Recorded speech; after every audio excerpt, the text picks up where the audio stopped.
கொஞ்சம் நீங்க சிந்திச்சு பாருங்க உறவுகளே.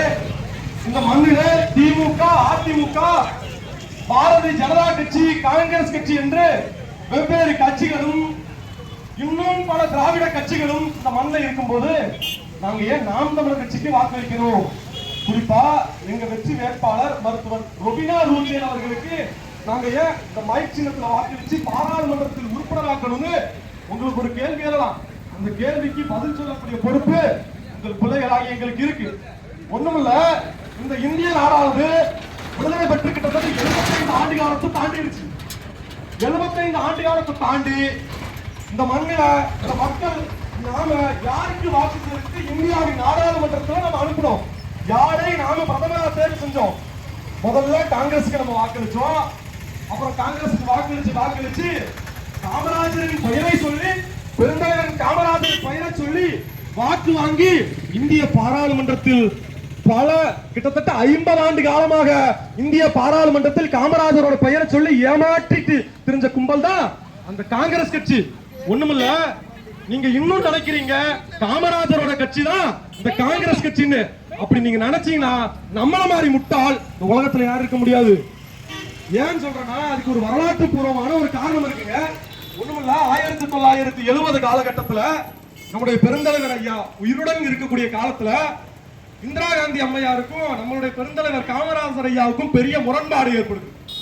அப்ப அந்த முரண்பாடு ஏற்படுற காலகட்டத்துல ஹூ இஸ் காமராஜ், அதாவது இந்திரா காந்தி அம்மையாரை இந்திய நாட்டினுடைய பிரதமராக தேர்ந்தெடுத்தது கிங் மேக்கர் லால் பகதூர் சாஸ்திரி. அப்புறம் அதற்கப்புறம் நம்முடைய இந்திரா காந்தி அம்மையார் கிட்டத்தட்ட 2 பிரதமர்களை தேர்வு செய்தது நம்முடைய பெருந்தலைவர், நம்முடைய பாட்டனார், தமிழ் சமூகத்தின் முன்னோடி பெருந்தலைவர் காமராஜர் தான் அந்த 2 பிரதமரை தேர்ந்தெடுத்தாங்க. அப்படி காமராஜரால் தேர்ந்தெடுக்கப்பட்ட அந்த இந்திரா காந்தி அம்மையார் காங்கிரஸ் கட்சி சார்பாக என்ன தெரியுமா சொன்னாங்க? ஹூ இஸ் காமராஜ், யார் இந்த காமராஜ், எனக்கு காமராஜர் யாருன்னு தெரியாது அப்படின்னு சொன்னாங்க. அப்ப அந்த நம்ம ஐயா காமராஜர் அவர்களுக்கும் இந்திரா காந்தி அம்மையாருக்கும் முரண்பாடு ஏற்பட்டதுல ஐயா ஸ்தாபன காங்கிரஸ் என்று அந்த ஸ்தாபன காங்கிரஸின் மூலமாகத்தான் அந்த காலகட்டத்தில் வாக்கு கேட்டாங்க. சரிங்களா? அதற்கப்புறம் இந்திரா காந்தி அம்மையார் இந்திரா காங்கிரஸ் என்று இந்திரா காங்கிரஸ் மூலமா வாக்கு கேட்டாங்க.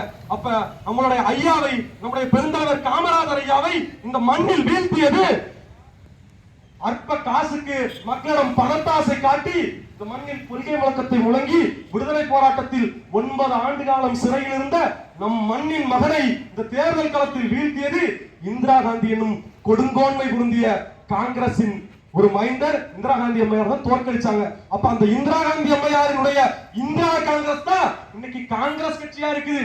நம்ம காமராஜர் ஐயா இருந்தது ஸ்தாபன காங்கிரஸ். இன்னைக்கும் காங்கிரஸ் கட்சியினுடைய கொடியை பாத்தீங்கன்னா ஒரு சில காங்கிரஸ் கட்சியினுடைய கொடியில கை சின்னம் பொறிச்சிருக்கும், ஒரு சில காங்கிரஸ் கட்சியோட கொடியில கை ராட்டை, அதாவது கதர் நெய்யக்கூடிய கை ராட்டை பொருந்தி இருக்கும். அந்த கை ராட்டை இருக்கக்கூடிய கட்சி தான் நம்முடைய ஸ்தாபன காங்கிரஸ், காமராஜர் ஐயா இருந்த உண்மையான காங்கிரஸ் கட்சி. ஆனா நீங்க என்ன சொல்றீங்க? அன்னைக்கு காமராஜர் ஐயாவை வீதிகளில் தோற்கடித்து விட்டு இன்னைக்கு காமராஜர் கட்சி காங்கிரஸ், காமராஜர் ஐயா வந்த பிள்ளைகள் நாங்க அப்படின்னு சொல்லிட்டு இன்னைக்கு காங்கிரஸ் கட்சியில் இருக்கக்கூடிய பெருந்தகைகள் நம்மளை ஏமாத்திக்கிட்டு இருக்காங்க. நம்மளும் என்ன பண்றோம்? அவங்க கொடுக்க 500 ரூபாவை 1000 ரூபாய் வாங்கிக்கிட்டு அன்னைக்கு நம்மளுடைய தேவைகளை பூர்த்தி செஞ்சுக்கிட்டு நம்ம மாறி அவங்களுக்கு வாக்கு செலுத்துறோம். சரி, காங்கிரஸுக்கு வாக்கு செலுத்தலப்பா, அப்ப நாங்க யாருக்கு வாக்கு போடலாம்? பிஜேபி ஒரு முறை வாக்கு செலுத்தலாமா? இந்த முறை பிஜேபிக்கு நம்ம வாக்கு செலுத்தி ஐயா மோடி அவர்களை மீண்டும் ஒரு முறை பிரதமர் ஆக்கலாமா அப்படின்னு நீங்க நினைக்கலாம். ஒண்ணுமுல்லை உறவுகளே, மோடி அவர்கள் 10 ஆண்டுகளாக இந்த இந்திய நாட்டின், அதாவது உலகத்தின் 2வது வல்லரசு நாடு, அதாவது மிகப்பெரிய ஜனநாயக நாடு என்று சொல்லக்கூடிய இந்த இந்திய நாட்டின் பிரதமராக ஐயா 2 முறை வந்துட்டாரு. ஐயா 2 முறை வரும்போதும் இங்க இந்த இந்திய நாட்டின் தேர்தல் காலத்தில் ஐயா முன்வச்ச கொள்கை முழக்கம் என்ன தெரியுமா? தேர்தல் முழக்கம் என்ன தெரியுமா? நாங்க வந்தா எல்லாவற்றையும் மாற்றுவோம். இன்னைக்கு நாங்க சொல்றோம் அடிப்படை மாற்றம், நாங்க எல்லாவற்றையும் மாற்றுவோம், எங்களுக்கு ஒரு முறை வாக்கு தாருங்க. அன்னைக்கு இந்த மண்ணில இந்துத்துவ முழக்கம், நாங்கள் எல்லாம் இந்துஸ் முழக்கத்தை வைக்கல. ஆனா இந்துக்கள் என்ற முழக்கத்தை அன்று இந்த வீதிகள் இந்திய நாட்டில் வைத்திருந்தா நம்ம ஜெயிச்சிருக்க மாட்டோம் தெரியும். அதனால நாங்கள் எல்லாம் இந்துக்கள் என்ற முழக்கத்தை அன்னைக்கு பிஜேபி வைக்காம ஆட்சி அதிகாரத்துக்கு வந்துட்டு இன்னைக்கு இல்லாத ஆட்டமெல்லாம் பாரதிய ஜனதா கட்சி என்னும் பாசிச ஆட்சி இந்த மண்ணில் போகுது. ஒண்ணுமில்லைங்க, பாஜக காங்கிரஸ் வேற வேற இல்லைங்க. இந்த மண்ணில் 8 வழிச்சாலையா அதற்கு அனுமதி தர்றது நம்ம காங்கிரஸ் தான். அதுக்கு கையெழுத்து போடுறது இந்த பாரதிய ஜனதா கட்சி தான். நீட் தேர்வு இந்த மண்ணில் கொண்டு வந்தாங்க. நீட் தேர்வு உண்மையிலே இந்த மண்ணில் முதல்ல கொண்டு வந்தது யாருங்க? காங்கிரஸ் கட்சி.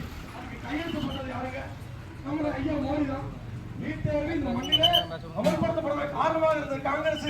அதற்கு கையெழுத்து போட்டு அதை சட்டப்பூர்வமாக கொண்டு வந்தது பிஜேபி. ஐயா மோடி அவர்கள் சொல்லு இந்த 10 ஆண்டுகளா ஆட்சியில் இருக்கிறாங்க. இந்த 10 ஆண்டுகளா ஐயா மோடி அவர்கள் தமிழ்நாட்டுக்கு எத்தனை முறை வந்திருப்பார் தெரியுமா?